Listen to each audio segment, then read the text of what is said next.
You're listening to the Author Stories Podcast,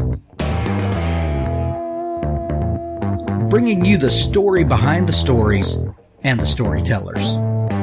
Margaret White, Terry Brooks, Sheena Kamal, Matthew Quick, JT Ellison, Walt D. Williams, Brad Ford, Corey Doctorow, Brandon Sanderson, Robin Mott, Ernest Klein, Jim Butcher, Sherwin Harris. Visit hankgarner.com for archives of all the shows. Today's guest is...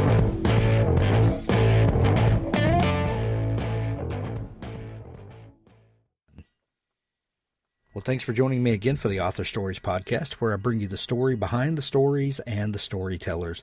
Today, I'm super excited to have my friend Robert J. Crane on the show with me today. He has an amazing series of books called The Girl in the Box that I think you guys are really going to love. We've all kind of been locked down at home for several months now, and people are going through their Kindles and the Kindle phone apps or, the audiobooks and looking for new ways of entertainment. And I'll tell you what, if you are just now discovering the Girl in the Box series, you're going to love it. Welcome to the show, Robert. Thanks, Hank. I appreciate the invite. Absolutely. We begin each show with the same question, and that question is, what is your first memory of wanting to be a writer or storyteller? I was in second grade, and my teacher at the time had assigned a kind of a silly assignment. It was 10 spelling words. You had to use them to construct a story. And the one I did was about skywriting, and it got me a little recognition in the class, which for an introvert is it's somewhere between hell and good. I can't decide what the is there, but it got me pointed out and got me noticed. And a couple years later, I wrote another school assignment for pirates, or about pirates, I should say, that I kind of based on Legos. And then after that, we had another school assignment where I won a award, a perfect score for the writing assessment at the time. And again, recognition, which, I mean, it's weird. Like, I try and avoid it in general, but it does feel good every once in a while to get acknowledged for things like that. And I think it sort of set me on the path of, well, I have really no other skills to speak of, so let's just go with the thing they keep telling me I'm good at. I love that. First off, I love that you had an immediate answer to that question. Some people have to think about it a minute, but you knew exactly what you were going to say. As someone who's a bit of a kind of extroverted introvert, I completely understand what you're saying. Like, I'm completely okay being in a room by myself all day long, and but if you get me to talking, I can talk. It's just not my default setting. Do you think that a lot of writers are kind of like that? Like, we're kind of happy to just stay to ourselves and tell stories. Do you think that's true for a lot of writers? I think in a lot of cases it is. I've had the privilege of getting to know quite a few writers over the course of the last, I think I'm about 9 years into my publishing career now. And so I've gotten to know some that are just absolute extroverts, the kind that walk into the room and every eye, goes to them, and they're, immediately the star of the show. And then I've met others like myself where, we're in a room, in a party room. If I go to a party and I don't know the people that are there, afterwards I'm going to have to spend a while alone just recharging, because I can't function like that for too long. And so, I think as writers, speaking just for myself, yes, I'm the same. I go into a room quietly all day and be left alone, and I would be A-okay with that. But I have met other writers that do it a different way. So I guess it takes all kinds is my answer to that one.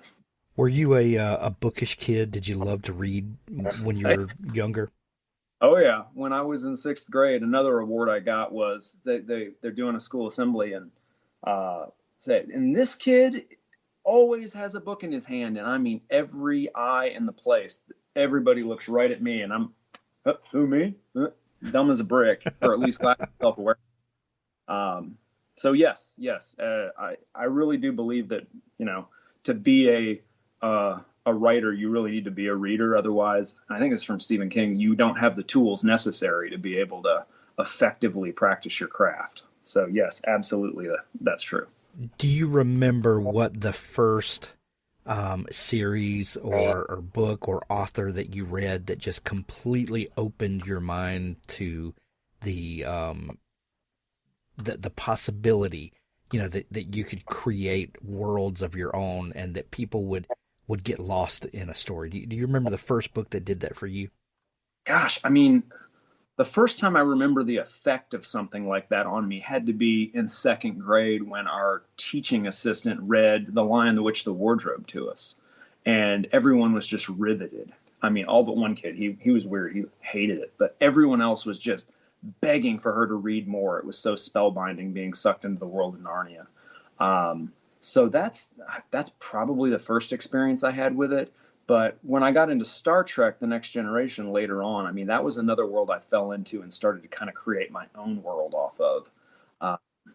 And took it from there to the point where I came up with stories that I actually adapted into novels later on for Girl in the Box and other series. So, yeah, there's all sorts of possibilities out there. I've gotten inspiration from a great many worlds over the years.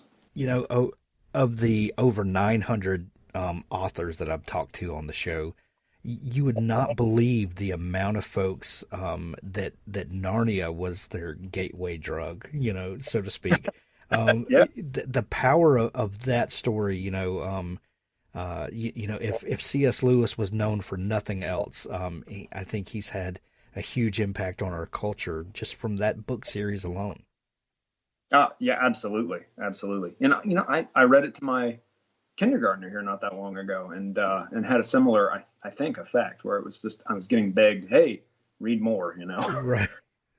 I remember the early 2000s, 2001, 2002. There was, I guess it was the 50th anniversary of Narnia. I guess that's what it was. They re-released all the books in a 50th anniversary cover and all this great stuff. And I started reading them to my kids, and my kids are all grown now. My youngest is 16, but I love just falling back into that world with them. And there's so much to say for sharing a story like that with someone younger and just watching that come alive in them as well. There really is. I mean, and that's the thing. Every once in a while, I mean, I've written 60 books myself and co-authored another 22. And that's every insane. Yeah, it's been a busy decade. Yeah. But every once in a while I get kind of jaded about it. And and then I'll get an email from a fan who's like, this book had this effect on me. And it's like everything old is new again. And I'm trying to start back at the basics going, all right, how do I construct this book so that it has that effect? I mean, like it was, me starting out all over again. How do I make them feel the way that all these books have made me feel? Well, you mentioned Star Trek just a minute ago, and I'm trying to really kind of establish a base so that we can talk about your books in just a minute, because there's so many things that I feel like are influences and have had an effect on the way that you think about stories. So I find this fascinating. You mentioned Star Trek: The Next Generation, because that is a purely sci-fi TV show, and movie series and book series. We could go on and on. Right. But there's a point in Star Trek where things are so far-fetched, alien races, the new worlds, all of this, where it almost becomes fantasy. Yes. And science fiction and fantasy, to me, some people are very rigid about their, where science fiction is and where fantasy is, and they're not really all that alike. I think they're very much alike. I think the line blurs between science fiction and fantasy. And in your Girl in the Box series, for instance, those lines are very much blurred. But, is this science fiction? Is this fantasy? Well, yes. The answer to both of those questions is yes. How do you feel like things like Star Trek affected the way that you think about what is legitimately possible or what is, outside the realm of possibility, but we still like to think about it, where fantasy comes in? How do you feel like those two genres match or don't match? Well, first off, I agree with you totally that there is a lot of interplay there at the juncture between sci-fi and fantasy. And was Arthur C. Clarke, I think, said that any technology sufficiently advanced is indistinguishable from magic. And I've looked at it in terms of, when I write my high fantasy series, the Sanctuary series, they have teleportation spells. I mean, that's like a transporter in Star Trek. Um, a lot of it has to do in genre. There are people who really get into the weeds on this sort of thing, and I'm just sort of like, but whatever. It doesn't bother me at all to have my book straddle that border or crossroad or whatever you want to call it. Because you're absolutely right. In Grow in the Box, there's a strong mix of both. We try and explain mythology through a slightly scientific lens, but I'm not a hard sci-fi kind of person. I don't have the fundamental knowledge for that. So, I mean, I lean on, this is just sort of magic. Like, we can't explain it beyond the DNA sort of thing. And so, I mean, for me, since I love sci-fi and I love fantasy both, I just, it's hard for me to kind of choose between the two in terms of what I'm going to do at any given point. Like, there's going to be a little bit of both in there, and both inform the possibilities of what I see in a story. If I feel like I'm getting a little too hard on the science side of things, I might go, well, let's see, what kind of fantastic thing we can do next. Let's make her fly. I did that a long time ago in my series, when we stayed fairly grounded the first however many books. And then, and I don't want to go too wild in either direction necessarily for too terribly long, but I'm 40 books into that series now. And so there are things I've explored on the sci-fi side of things that I wouldn't have explored in book 2 when we were really grounded and starting to open up the world. And by the same token, I haven't gone wildly deep on the sci-fi side of things either, because unlike A.G. Riddle, I don't have the grounding in science and deep research to really understand what I'd be doing. So it's kind of a convoluted answer, but did that answer your question at all? Yes, absolutely. You, like you said, it's been a busy decade for you. You've written or co-written over 80 books. How did you stumble into writing? What was that? Tell me the story of getting your first book written and published. What was the motivation for that? Well, I had an idea around 2005 that I got in my head, and I backburnered it. I was in the middle of a career trying to build a business in financial services, selling mortgages, investments, insurance. It's such exciting stuff. I mean, and I've never written a book about that, because my readers would fall asleep within seconds of starting. Be the greatest, read a page a night and it'll put you right to sleep. It's a sleep aid.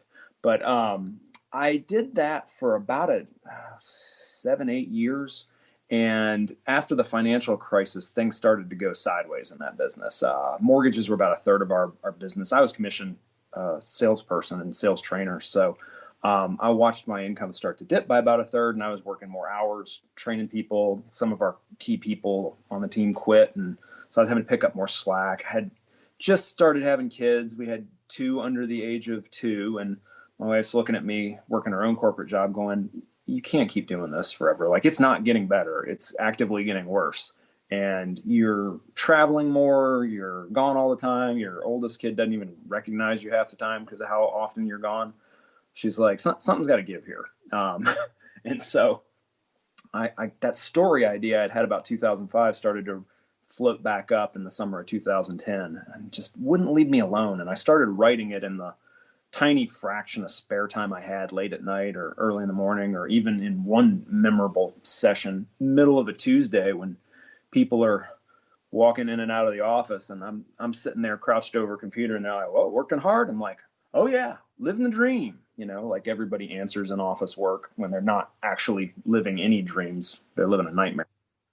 I wrote 16,000 words that day though, and everyone else is, leaving the office, and I stayed until 9 working on that. And I called up my best buddy afterwards, and I'm like, I can't get this story out of my head. I've written like 100,000 words on it, and in the last couple of months, and I'm staying up late working on it, and I don't know, maybe I should look into how how you can have a career writing. And so I did do that, and I found the trad pub route, and it looked impossible. It looked like hobbyist type stuff. I mean, the advance at the time, I think average was 5,000, and the publication process is 18 months long, and they pay it in, thirds, and have total editorial control over you. And I'm sitting here starting an epic fantasy series that I figure is going to be at least 5 or 6 books.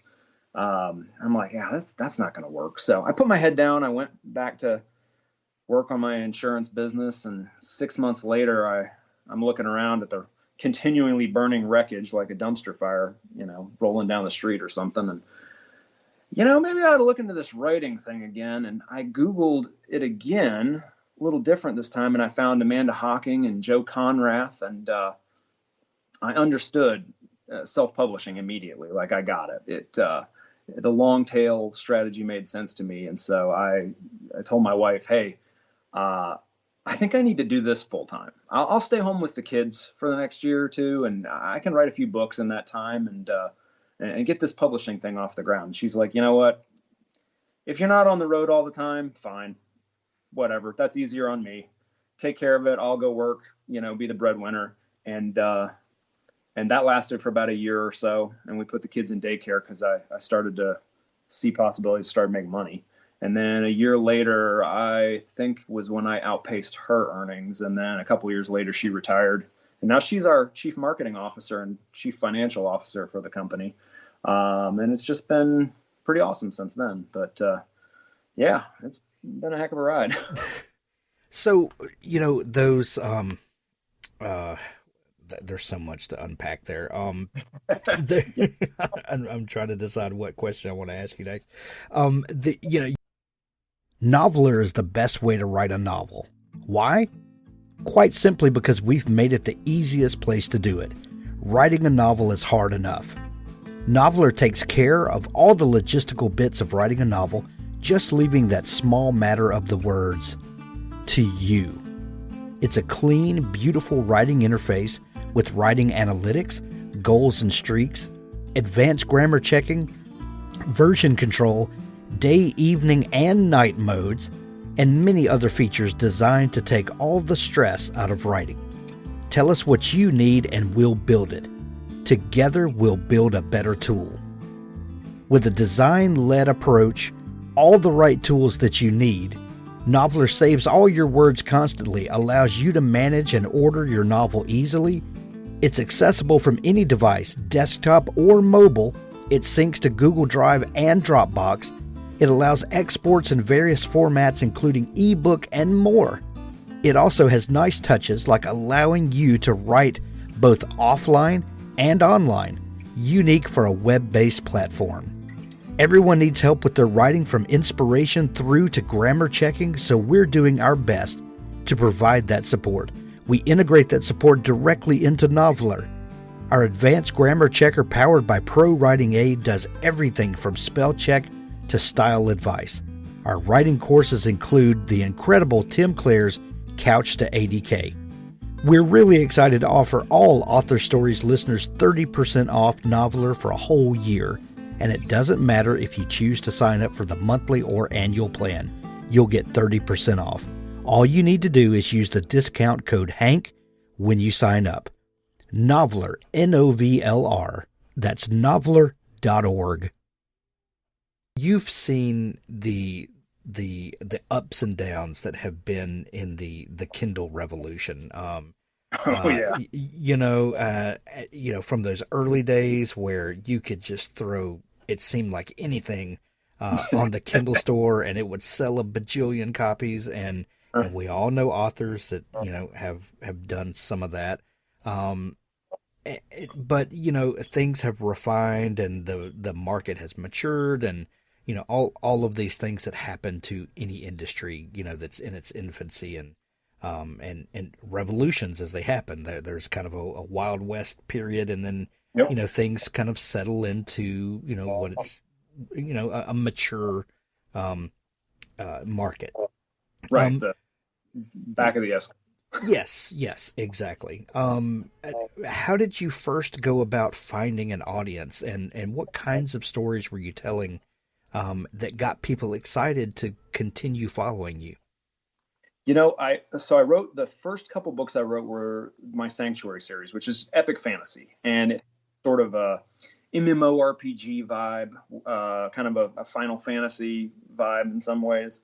So I'm a video gamer. And the first couple of those, I mean, they didn't do great things. And I changed it up. I had, I think, 3 of those out around the same time I wrote the first Girl in the Box book. And I consciously chose to do things differently with Girl in the Box. I was taking some classes to improve my skills. And I decided to adopt thriller pacing. Where it's more like Patterson style, 1,000 to 1,500 words, end on a cliffhanger that draws you into the next chapter. Not that I hadn't done a little bit of that before, but I don't know. Cliffhangers are very divisive, and among some authors, I would argue that if you're an author that's making a living, you probably are at least familiar enough with them that you're using them probably quite a bit. Just a guess. Anyway, I started really making a conscious effort that that book alone, the Girl in the Box book 1, I would really try and make it thriller paced, where it's just quick scenes, quick resets. What's the next action?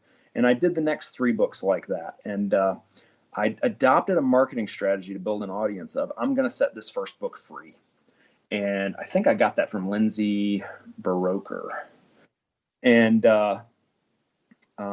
or maybe SM Rain, one of the 2 of them, and or possibly both. And once I did that, one of the freebie sites at the time picked it up and just blew it out to a massive audience, and sales exploded and did amazing things. And then a few years later, things were flagging a little bit, and SM Rain told me, hey, you should take the first 3 books in that series, package them in a box set, and then put that out for free. I'm like, oh, wow, I don't know about that. That sounds crazy to me. But she's a smart lady, and I took her advice. And I mean, the audience, I think, grew 5 times the size within a period of a couple of months. I mean, it was crazy how much it exploded. So a lot of my audience came from then. And so that was the way I got my start and the way I built my audience early on. And I've held on to a lot of them, but I mean, there's obviously always some attrition and turnover. 40 books into a series, not everyone's going to stick around. And so you always replenish that, because backlist is a pretty key part of an author's income if you're going to make a long-term career of this. Sure. This is one part of the discussion that some people have a hard time with, that if you are a full-time author and you're writing a series as deep as you are, that some people will say, well, you can't be writing for the passion of writing. This is a product, and you're just putting product out. And I hate that discussion, because it's not true. First and foremost, speaking as an author who is successful and has a long-running series like this, how do you balance the passion of writing and storytelling with also being a business person and having a product that needs to move? Well, I mean, that's a good question, and actually, I've done some things over the course of my career where I made the artistic decision. Like at the time I finished Girl in the Box 10, I said, all right, this is the clean break. We're going to have a sequel series called Out of the Box. Follows the same character, but it's different thematically. We're doing things differently. And so I made it a clean break at the time. And that lasted for about 20 books or so. And I was getting my sister-in-law comes to me, and she'd read the first 10 Girl in the Box books and really liked them. And she's like, I really wish you'd continued that series. I'm like, there's 20 more books. of Sienna's adventures. Like, it's just called Out of the Box. And so I finally made the business decision to just reintegrate it. And so that ran over my artistic desire to differentiate, because it's the same character other than one book where we pick up an alternate narrator. And so, I mean, I've heard that argument too. And flat out, as an indie author, I think, are generally more comfortable, in my experience, talking about the business decisions that you have to make, because it's so much apart. I mean, 70% versus 17.5. I mean, this is the first decision we make as indie authors, and it's a monetary decision, taking the risk and going that road. And so, for me, I mean, 40 books in, I've long told my audience, don't get me wrong, I mean, I am thankful that this series pays my bills, and pays my bills very well. It's been very good to me over the years.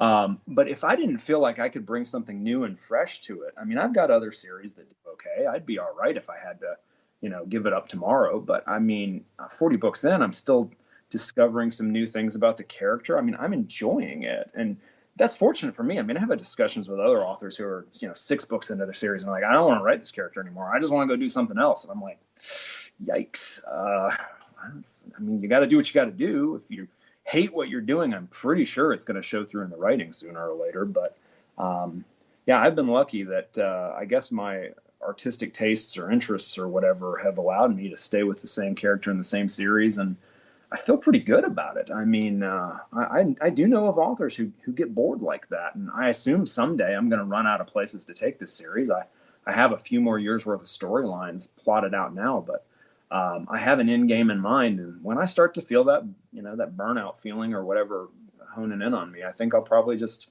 start writing those last 6 or so books and bring it to a close. But I really do feel fortunate that the defining series, the one that pays the bills and more than pays the bills, is one I'm still actually enjoying writing, and one that harmonizes well with my own interests, because I would hate to be writing something I didn't want to write. Well, and it shows through that you've created a series and you've created a character that has legs, for lack of a better term. That you have places to take the character, you have stories to tell. Tell us a little bit about Sienna Nealon. Who is she? Where did she come from for you? And kind of set up, what this series does for people that are not familiar with it. Yeah, I mean, okay. So Sienna is, I've had to explain this to my fans a few times, is that she's got a lot of my personality, just snarky about almost everything in life, kind of dark humor, but she's based on the physical template of my wife. And so it's like the worst combination of the two of us. I mean, one of our kids is probably going to turn out like this, and I'm going to absolutely lose my mind, because it'll just drive me up a wall. But her story is, she's been kept in her home for a decade by her mother. We meet her when she's 17 years old, and it's a mystery. Why is her mother keeping her in captivity? Well, mom disappears and leaves her locked in her house. And then suddenly 2 men show up, and there's a lot of mystery to it. I mean, that unspools over the first 10 books. But she becomes a fairly hard-edged character.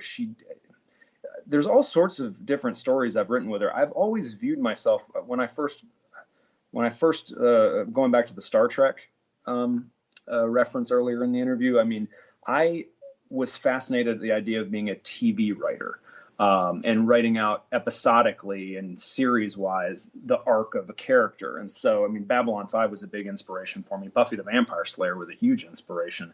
And so when I created Sienna, what I wanted to create was a longer seasonal kind of story arc like you'd find in a television show. But I also wanted to create a character like Buffy, who was a woman who was strong, who'd been through some crap in her life, but kind of just kept putting her shoulder behind her efforts in order to, push her boulder or her burden uphill.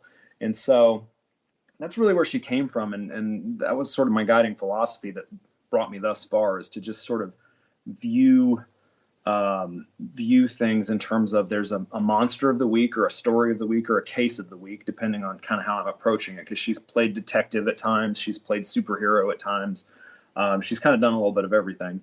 And because of that episodic but longer arc formation, it allows me to work on some deeper themes that are fun for me to go through, but also to develop the character over time from a young woman who's just been kind of abused and ground under the wheel to someone who is, I don't know, she still struggles with a lot of things.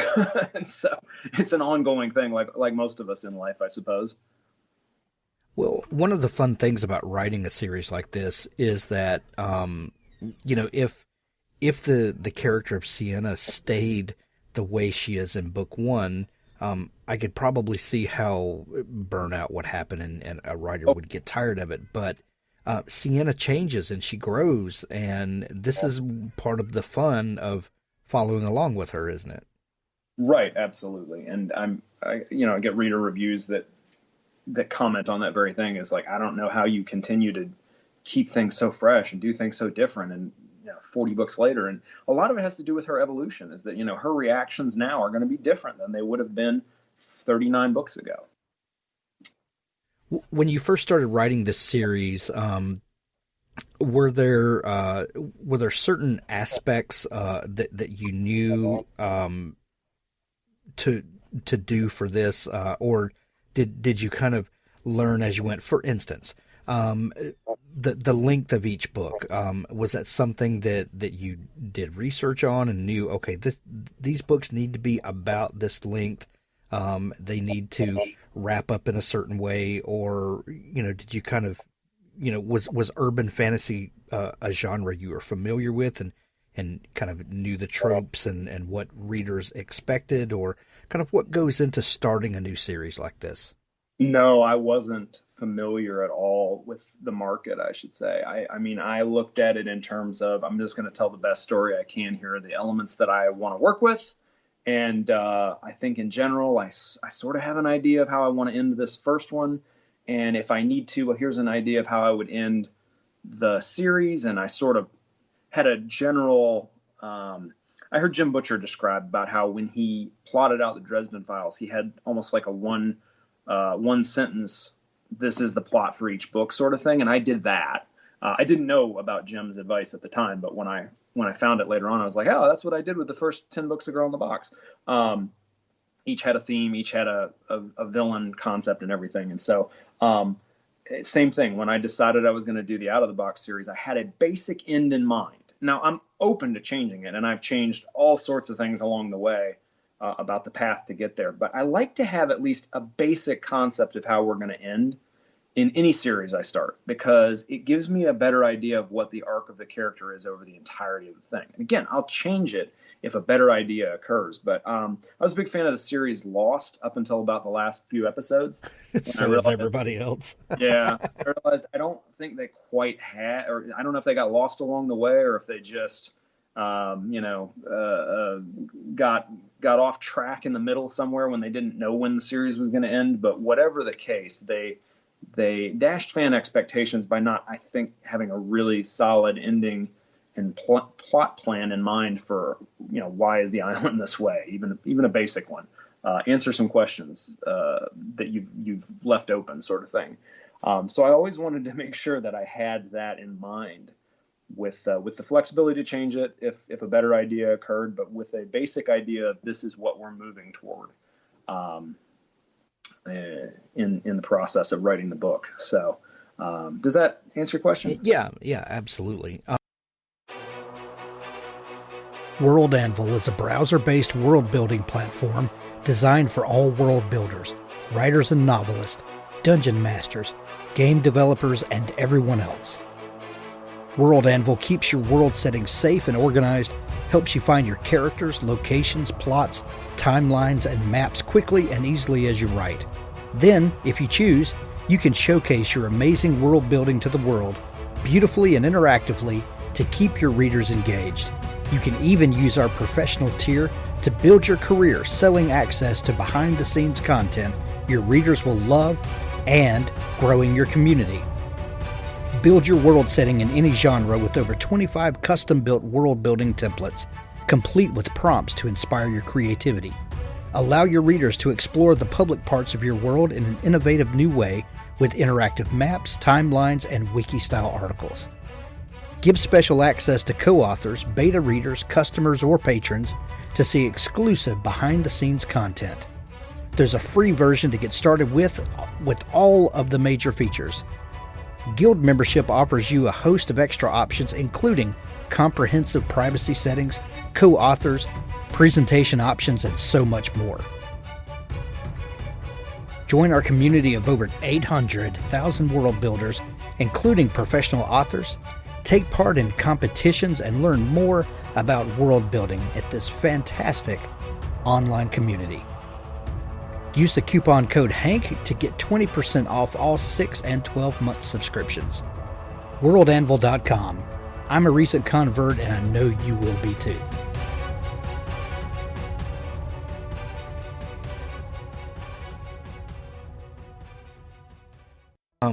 Robert, you're a very prolific writer. 80 some odd books proves that. When you sit down to write a new book, let's talk a little bit about the plotter versus pantser debate. Where do you fall in that debate? Do you plan out books ahead of time?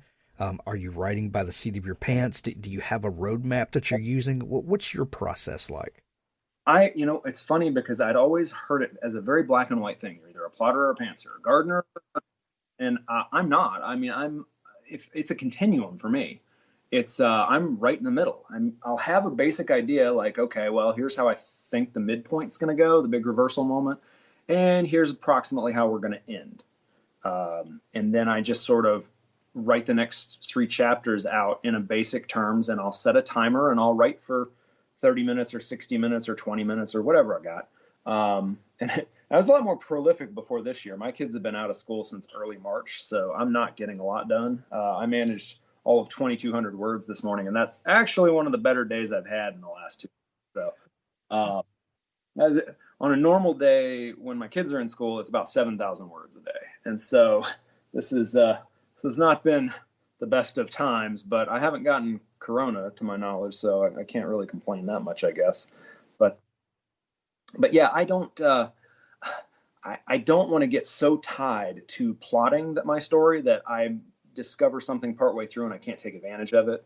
I like to write from my subconscious a lot. I'll be like, okay, what do I want to do here? And I might lie down for 20 minutes and see if an idea occurs, or sit off to the side and just think about it. And, oh, this is way better than what I had planned. Well, that's gone then. Even if it erases 3 books worth of plotting ahead, if it's a good enough twist, I will do it. And so, yeah, I don't fit neatly into either of the camps. I have plotted books all the way through and not necessarily loved that. It makes it easier, but I would argue a little drier to execute. And then on the other end of it, I have completely by the seat of my pants plotted out books, and they've turned out okay. Pantsed books. They've turned out okay, but I feel like they lack some of the structural twists that you can get in there if you plot a little more thoroughly, or rather you have to do a little more work on the rewrite process than I usually like to do. So I prefer not to do it that way if I can avoid it either. So right in the middle is kind of where I sit. I think there are so many of us that are like you, that are somewhere in the middle between those two. Because if you've read On Writing by Stephen King, oh, yeah. He talks like you should just sit down at the computer and not have any idea where you're going and just let the story flow out. And to me, that is just, I get more worked up emotionally about the idea of that. It doesn't do me any good. I tried to use On Writing as my model when I first started out. And so I can't complain too much because I do have a career based on some of the guidance I got from King when I didn't know what my process was. And so I started, I'm like, okay, I'll put this manuscript away for 8 weeks or whatever it was he said. I won't touch it until then, and then I'll try and review it all in a day. And that didn't work for me at all. I mean, it was a frustrating thing. And so I eventually figured out my own process out of that. But no, yeah, absolutely, 100%. Well, Stephen King has a career that it is really based in the 1960s version of publishing, and Right. he's at that level that his lifestyle supports it, and that's all Yeah. well and good, but that's just not the reality for most writers. No, no. And I mean, he writes quite weighty books, as I Oh recall. yeah. I haven't read anything since Dreamcatchers, I guess, was probably the only one of his I've read other than On Writing. But I mean, we're all different. We're all different in terms of our career strategy, in terms of our goals, in terms of our process. And I mean, I would just say, you know, if it takes adapting someone else's process and then figuring out what's most comfortable for you, I mean, go for it. We all do it differently. And I was talking to a buddy of mine who's an author the other day, and he reminded me that at different points in our career, we've had different processes. I mean, for this last book I wrote, I was writing it at 4,000 words a day and done by 9 every day. And it took me a month and a half or something like that. And that's not how I would prefer to write a book. But, and sometimes I want to write at my treadmill desk for an hour or 2 hours a day. And sometimes it's like I'll sit in a far off corner of my house or go on vacation and write, or do an overnight in a hotel to get things moving on a story. And it's just, whatever works for you, make it work. Some people get really holy war about it. Like, you need to do it this way. I'm like, no, do it whatever way works for you. This is all nonsense. I completely agree with that. In in the time that you've been writing, have you settled on tools or specific software packages or things like that help you? Have you found something that makes the writing easier? I do. Okay. So one of the things that has helped me when I was able to get really high word counts, I have 2 different computers. I have one at the treadmill desk. It's a Mac. They're both Macs actually, and they iCloud work back and forth between each other, so I can pull up the same document on both computers at the same time. Now, when I'm really churning, I'm on the computer at the treadmill desk because it has no Safari easily accessible on it. I can't access the internet easily from it. And so no notifications pop up, nothing to distract me. My biggest issue I've found in my life is social media and the internet are the most massive distractions. So if I can turn off the internet and just focus on what I'm doing, if I need to do research for something, I slap a bracket in there and say research later.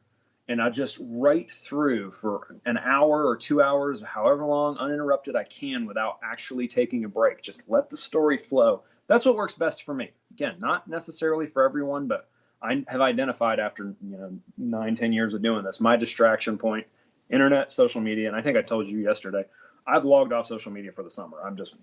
I got work to do. I can't be unfocused right now. So I'm trying to stay off the internet and focus on writing books and raising kids. We should probably do the second one. Well, and the idea of social media is it kind of it hits our schizophrenic nature and not because one day we're all talking about coronavirus or the COVID-19 and how the world is ending because of COVID-19. And this is no, I'm not making a statement about any of these things. These are just examples. Right. And then the next day, cities are literally burning as we're having protests, and then some of the protests are turning into riots, and these are discussions that we need to be having. But now we're having this discussion, and no one's talking about the previous discussion. And then whatever COVID-19 took the place of is, it's not a healthy way to have any of these dialogues. And if you're a writer trying to write words and build a career, social media is not something that's going to fuel that, sadly. No, and I think a lot of people, I got some enjoyment out of social media. I was doing a lot of COVID-19 memes early in the Corona apocalypse, and fans were enjoying that. And then they, kept getting increasingly off base to things I thought would start a flame war. And I mean, my job on social media is not to derive emotional satisfaction from it. It's to inform my readers, hey, I got a new release out, or to entertain them in some way, to bind us a little tighter. And when my emotional satisfaction gets in the way of the job that I'm there to do it with, it's like, okay, well, social media just needs to go to the wayside for a bit. And so, I mean, I just try not to forget what I'm there for. I'm not there to be myself or to enjoy myself necessarily. Like, that might be actively getting in the way of having a writing career, which is most important to me. Screwing around with the fans and, and sharing memes and whatnot. No, it's writing books and all the rest of that stuff can go to the side. It's not as important. So yeah, it's schizophrenic. That's a good. Right.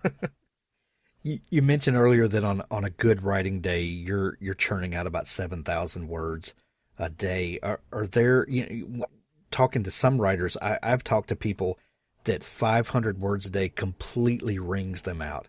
And I've had days like that where, it felt like I was literally, chiseling the words in stone to get each one to come out. And then some days it just flows and there's no rhyme or reason.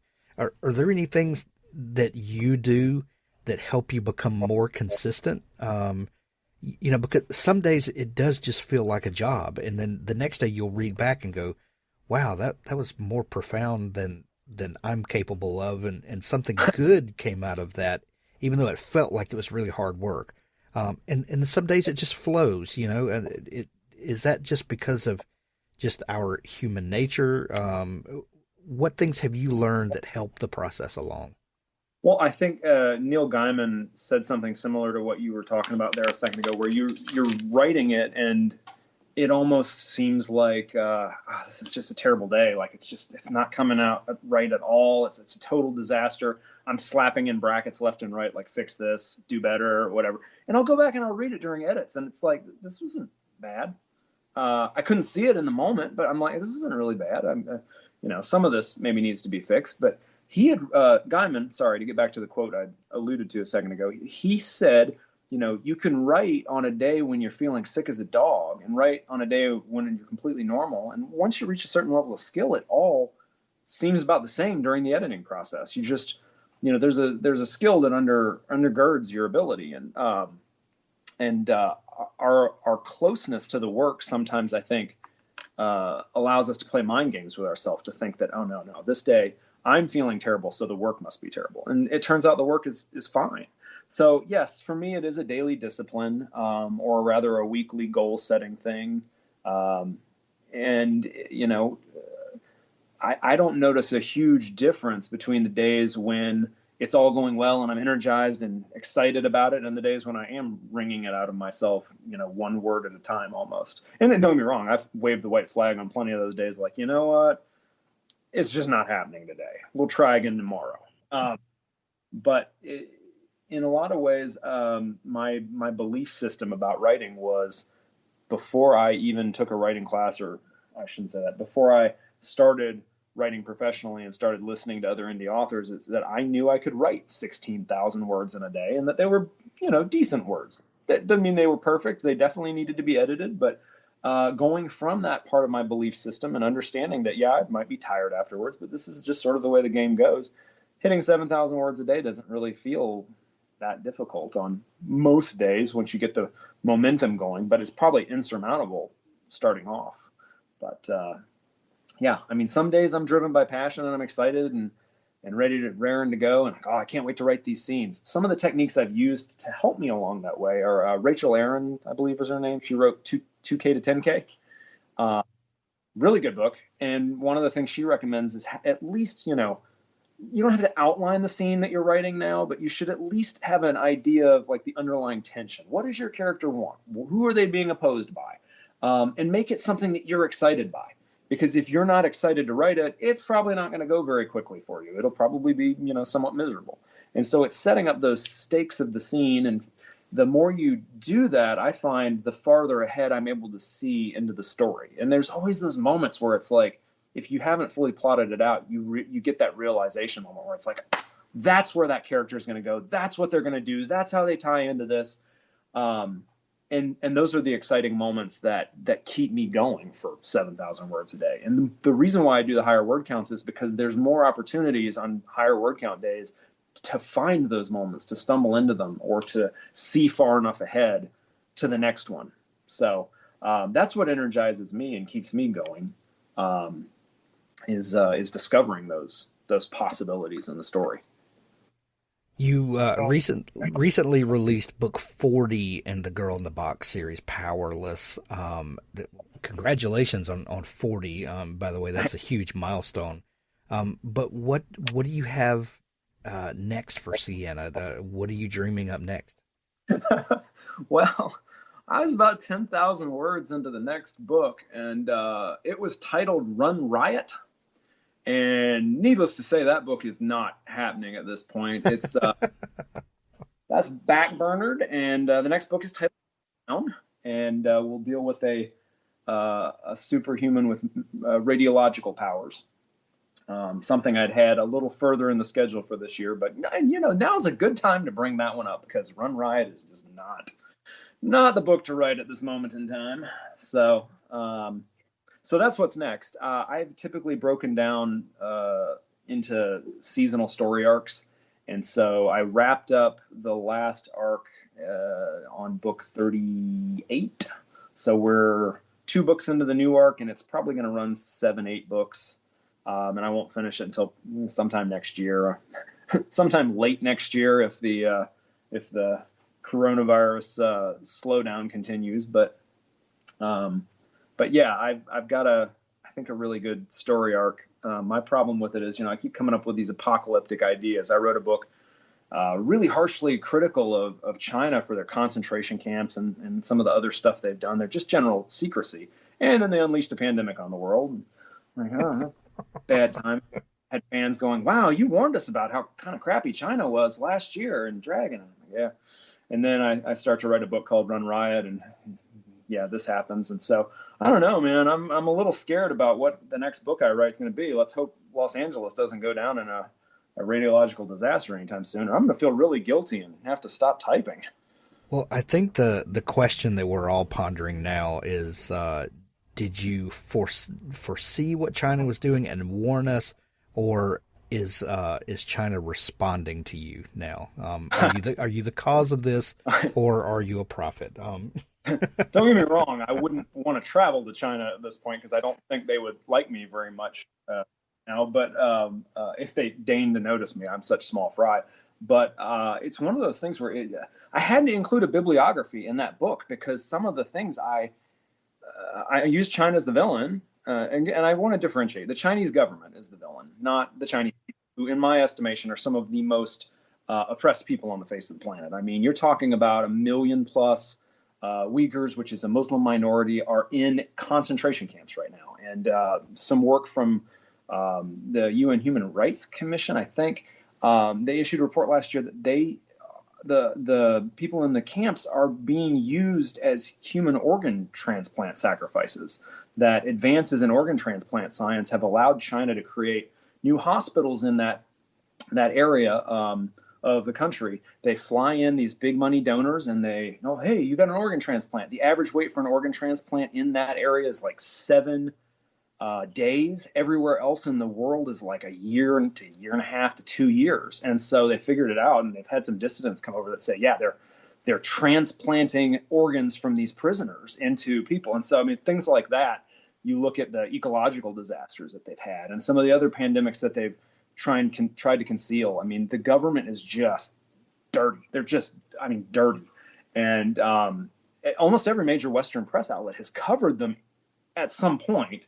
Some of the things that they've done. Washington Post had an absolutely frightening story about the insights into what goes on in those camps. They're I don't want to say it, actually, because you might get your podcast banned or something. But I mean, if you look it up, it's atrocities, absolute atrocities.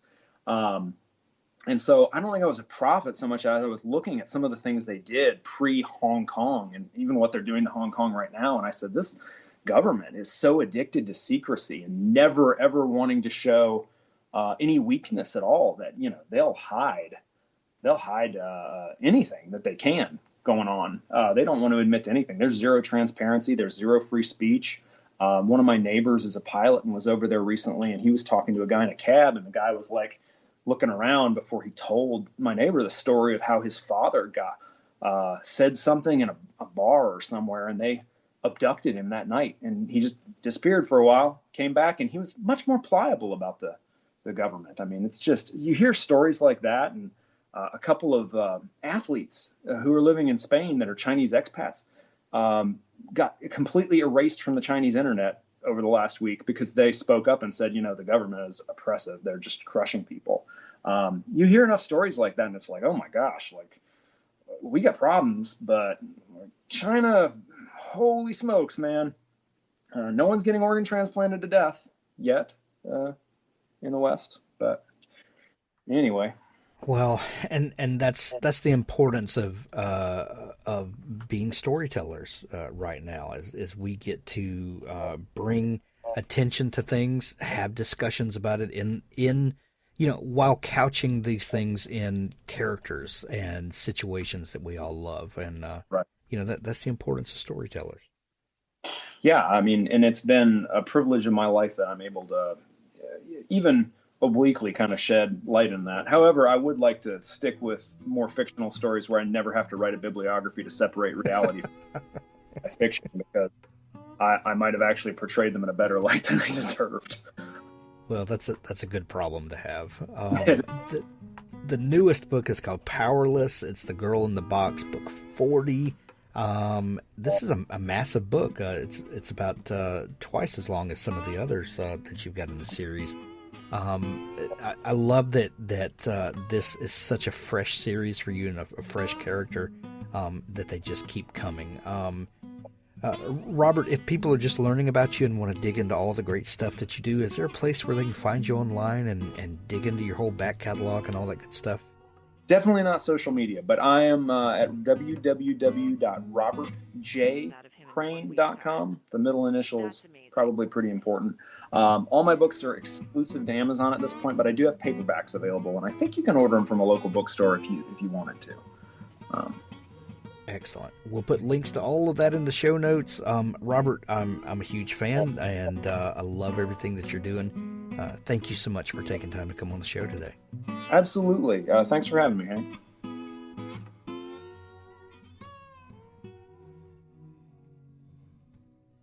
Want to grow as a writer and take your writing to the next level? Give Pro Writing Aid a try. Pro Writing Aid is a grammar checker, style editor, and writing mentor in one package. Pro Writing Aid will never replace a human editor. Rather, it helps you self-edit to a deeper level so that when you send it off to an editor, they will be able to focus on the meat of your writing and not spend their time fixing basic writing issues. Pro Writing Aid is the only platform that offers world-class grammar and style checking, combined with more in-depth reports to help you strengthen your writing. Our unique combination of suggestions, articles, videos, and quizzes makes writing fun and interactive. Writing can be grammatically perfect but still feel awkward and clumsy. Pro Writing Aid searches out elements like repetitiveness, vague wording, sentence length variation, over-dependence on adverbs, passive voice, overcomplicated sentence structures, and so much more. Nothing makes a writer lose credibility faster than spelling and grammar mistakes. Submit clean, error-free writing. Go to ProWritingAid.com and use code HANK20 for 20% off of Pro Writing Aid Premium. Pro Writing Aid. Check it out today.